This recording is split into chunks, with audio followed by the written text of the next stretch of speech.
रीवा जिले के त्योंथर विधानसभा क्षेत्र अंतर्गत बाढ़ प्रभावित इलाकों में पूर्व मंत्री एवं एआईसीसी सदस्य राजेंद्र मिश्रा पहुंचकर निरीक्षण किया है।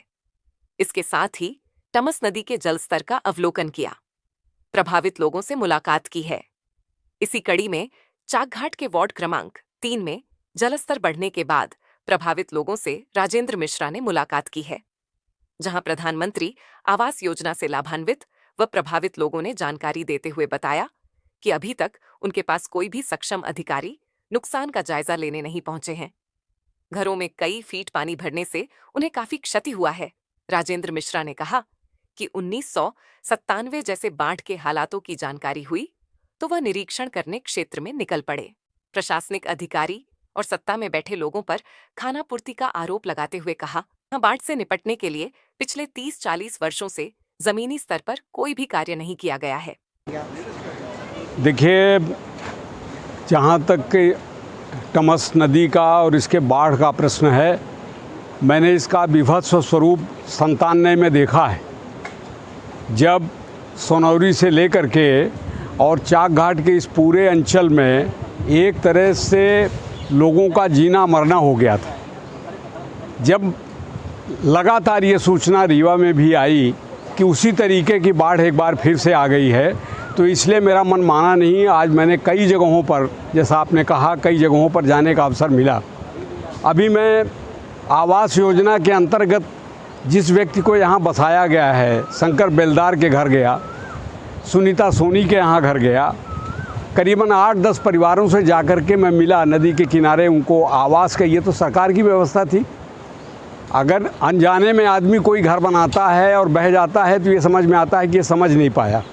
आवास योजना तो सरकार बनवाती है, और सरकार इस तरीके का घर बनवा करके अगर आम जनता को दे रही है तो इसका अनुमान और अंदाज़ा आप लगा लीजिए कि क्या स्थिति बन रही है।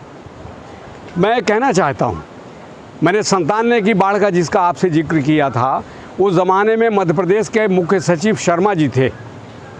शर्मा जी आए और जब उनसे हम सब जनप्रतिनिधियों ने इस बात को उठाया, अर्जुन सिंह जी उस ज़माने में जीवित थे, माधवराव सिंधिया जी जीवित थे, सभी लोग आए और दौड़ा किया, तब भी हमने एक प्रश्न उठाया था और ये मैंने कहा था कि अकेले टमस नदी भर से बाढ़ नहीं आती है। हमारे रीवा ज़िले के इस उत्तरी और पूर्वी अंचल में बाढ़ का कारण अकेले टमस भर नहीं है। बाढ़ का कारण है बेलदर नदी का, इसमें उसका जल इसमें आना, रेहंद बांध का, जो मिर्ज़ापुर यूपी बॉर्डर का जो बांध है, उसका पानी जब आकर के ठेकता है तो फिर पानी की लॉकिंग हो जाती है, पानी आगे निकल नहीं पाता है। तो इसके चलते इस एरिया में बाढ़ की स्थिति हर समय बनी रहती है। किनारे किनारे बसे लोगों का जीवन, जैसे जैसे बरसात आती है वैसे वैसे उनके रात का और दिन का चैन समाप्त हो जाता है। मैं ये आरोप लगा रहा हूँ कि प्रशासन और शासन की स्थिति ये होती है कि जब बरसात का समय आता है और नदी के ये विभत्स स्थिति देखते हैं, तब तो 1-2 महीने ऐसे लगता है कि सरकार कितना जगी हुई है और कितना परेशान हो रही है। लेकिन जैसे ये घट जाएगा, मैं 97 की घटना इसलिए याद दिला रहा हूँ कि तब भी उत्तर प्रदेश और मध्य प्रदेश के मुख्य सचिव के स्तर पर चर्चा हुई थी, लेकिन वो चर्चा केवल चर्चा रह गई। आज 30 और 40 वर्षों में जस का तस वही स्थिति बनी हुई है। मेरा कहना ये है कि खाली घड़ियाली आंसू बहाने से जो शासन सत्ता मध्य प्रदेश में है, डबल इंजन की सरकार, मोदी जी की सरकार और यादव जी की यहाँ पर सरकार है, ये खाली घड़ियाली आंसू बहाने भर से काम नहीं चलेगा।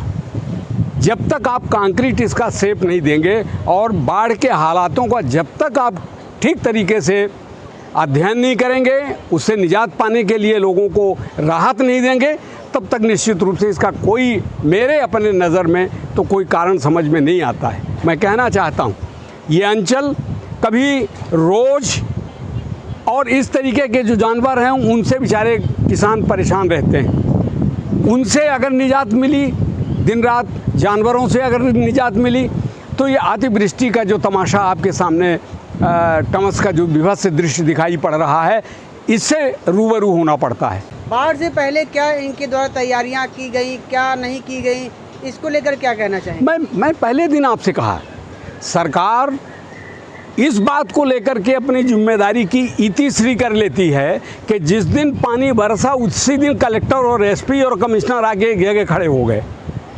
क्या कर लेंगे? जब पानी उस स्तर पर गिर रहा है लगातार, तो पानी गिरने के टाइम में तो इनका उपचार थोड़ी है।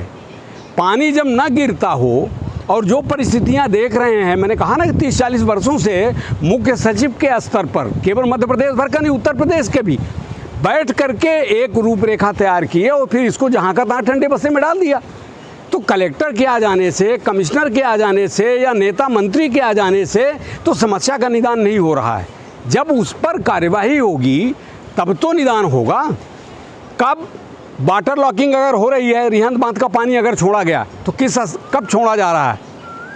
उस नदी का, बेलदर का जिसका मैं जिक्र कर रहा हूँ, उसका पानी कब छोड़ा जा रहा है? नीचे रहने वाले लोगों का जीवन आज किस कठिनाई में है? कितनी नाव, कितने लोग बह गए। तो मैं वो बार बार कहना चाहता हूँ जिसके लिए मैं इस अंचल में घूमा आज दिन भर आकर के, मेरे मन में ये भाव है कि इसके लिए सरकार को अपने स्तर पर एक ठोस उपाय ढूंढना चाहिए, खाली दिखावा नहीं करना चाहिए।